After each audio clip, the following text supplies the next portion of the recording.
Find the gap. We can take our stimulus response model from the previous video, separate the stimulus from the automatic response, and discover that we can place a gap in between. In this gap, this space between the stimulus and response, you have the power to place something that will transform your reaction. You have the power to choose a different thought, a different interpretation, a different perception than the one you've been conditioned to give, and place it directly between stimulus and response.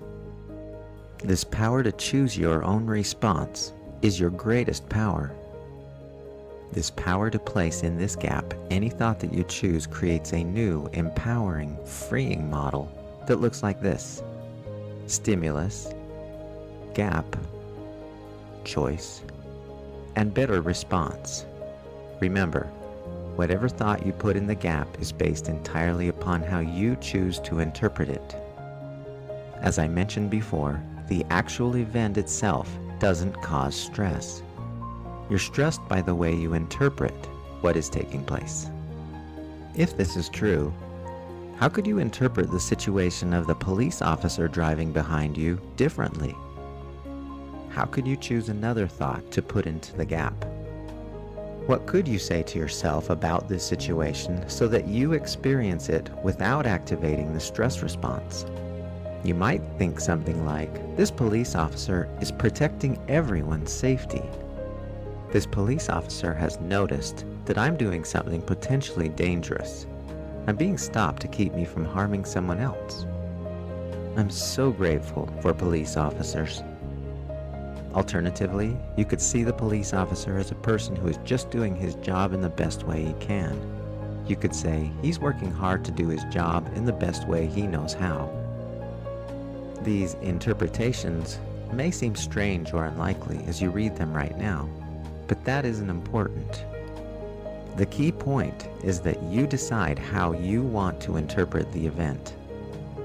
You have the ability to choose to interpret each of life's events any way you want. In that way, you also decide whether you set the stress response in motion or you remain balanced. This understanding is useful in practically any situation where you find yourself starting to feel stressed. Let's return to our drive through the mountainside that we talked about in an earlier video. Imagine that you're driving down a road in a hurry to your destination. This winding road takes you through some mountainous areas. You approach a car driven by a very calm old man who is in no hurry whatsoever. He's out on an afternoon drive, thoroughly enjoying the scenery. But you are still in a rush and need to get to your meeting, and there are no places where you can safely pass him. He doesn't notice you because he's so focused on the beautiful scenery. His stereo is turned up, so he can't hear you honking at him. Usually, in these situations, you'd become frustrated. You might notice your heart rate increasing and your muscles tense in your arms, face, and shoulders. Now, is it possible for you to interpret this situation differently so you don't activate the stress response?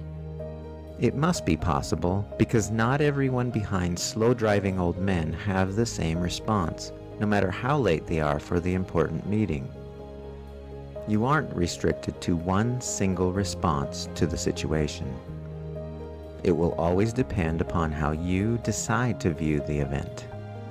So, how could you interpret this event differently? There are many interpretations you could have that would not initiate the stress response and cause this inner imbalance. You could say, this person is probably saving you from getting a ticket. That would be worse than being late. You could also have the dominant thought that this is an excellent opportunity to see all the beautiful views you usually miss when you drive too fast. The way you interpret the situation doesn't necessarily even have to be true or accurate. You could make up the circumstances to mean anything you'd like. You could pretend that this person is the President of the United States, and you're a Secret Service agent assigned to follow and protect the President. However silly this may seem, it emphasizes this important point. You can choose how you interpret every event.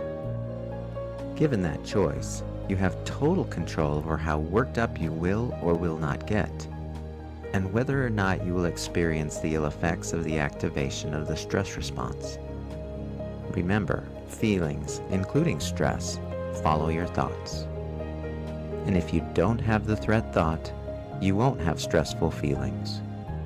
My family and I had an interesting occurrence that clearly demonstrated how dramatically our interpretations can immediately affect our emotional state, and how quickly we can change our dominant thoughts.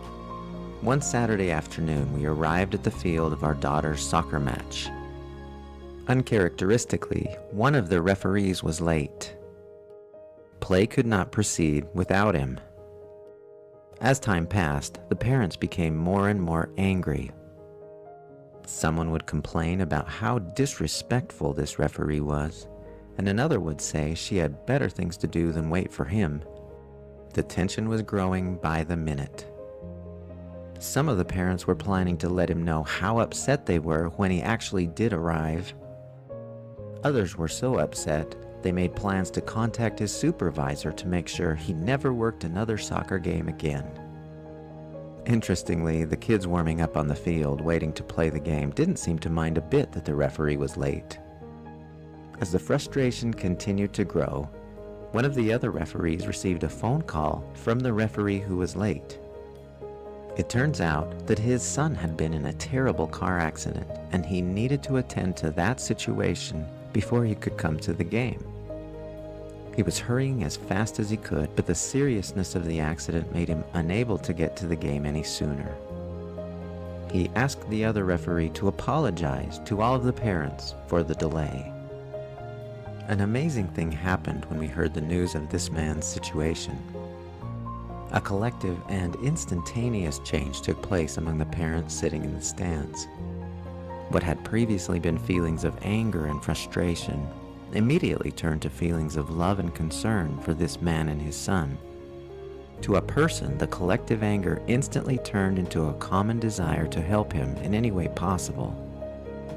The switch was immediate and powerful. It was amazing to watch how quickly the sentiment changed toward the referee. The only thing that changed for everyone in attendance was the way they interpreted what was happening. They had changed what they had put in the gap, thereby also changing the response. The truth is, we could have interpreted the event that way in the first place. Thinking that way in the first place would have kept us from being upset and turning on the stress response. So, understanding now that your thoughts always precede your emotions. You create your emotions by your dominant thoughts, and you have the power to choose your thoughts and your resulting emotions. It now becomes possible to look at your thoughts, find out what emotions follow them, and then go back to the primary thoughts and change them. That's powerful. An interesting characteristic about the mind and the way we think is that we can upgrade our dominant thoughts from stressful, threat-filled thoughts to unstressful, proactive thoughts simply by deciding to do so. When we do, we immediately feel differently. We feel better. Consider the story of my daughter's soccer game and the referee who was late because his son was in an accident. Upon hearing the news, the parents changed their dominant thoughts from anger to love. As they upgraded their dominant thought, their mood changed, and so did their stress levels. Nothing else changed. The game still started late, people still had other things to do that day, schedules were still interrupted. The difference was when they interpreted the situation differently, when they thought about things in a different way, they went from anger to love, from stress to peace. What I'm suggesting here is that you can do the same thing in every situation, and even before the stressful feeling kicks in. As you notice yourself starting to feel a certain feeling based on your dominant thoughts, you can, right then, place a different thought into the gap. In the next video, we'll go into even greater detail about how to upgrade your thoughts.